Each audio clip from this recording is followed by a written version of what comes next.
महापालिका निवडणुकीच्या तोंडावर नगरसेवकांची फोडाफोड केली जात आहे।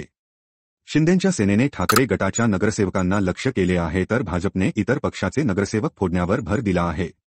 त्यामुळे नगरसेवक फोडाफोडीवरून भाजप शिंदेंच्या सेनेत चढाओढ सुरू असल्याचे दिसत आहे। 3 वर्षांपूर्वी शिवसेनेत उभी फूट पडली होती। या उभ्या फुटीनंतर शिवसेना ठाकरे गटाला मोठी गळती लागली आहे। या पक्षाचे मुंबई महापालिकेतील 3 डझनपेक्षा अधिक माजी नगरसेवक शिवसेनेच्या शिंदे गटात दाखल झाले आहेत।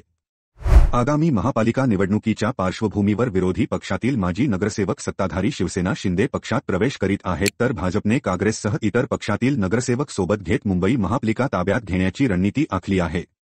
मुंबई महापालिकेवर 7 मार्च 2022 पासून प्रशासक राजवट आहे। आपापल्या प्रभागात सत्ताधारी पक्षाचे माजी नगरसेवक सक्रिय आहेत।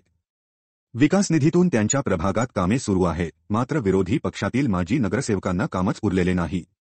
त्यामुळे मुंबईतील बहुतांश नगरसेवक हे सत्ताधारी पक्षांना पसंती देत आहेत।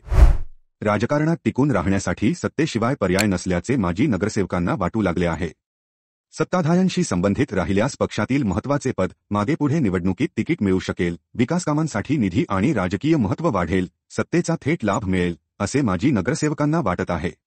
त्यामुळेच विकासकामे, निधी आणि राजकीय महत्त्व, सत्तेचा थेट लाभ, राजकीय अस्तित्वासाठी माजी नगरसेवक सत्ताधारी भाजप आणि शिंदे गटात प्रवेश करीत असल्याची चर्चा राजकीय वर्तुळात सुरू आहे।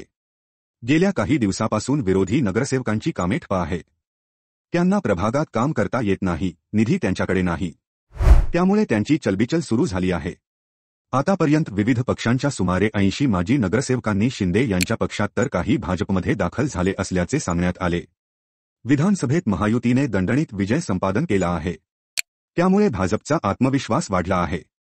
केंद्र व राज्यात सत्ता असल्यामुळे मुंबईत बहुसंख्य नगरसेवकांचा भाजपकडे जाण्याचा ओढा आहे।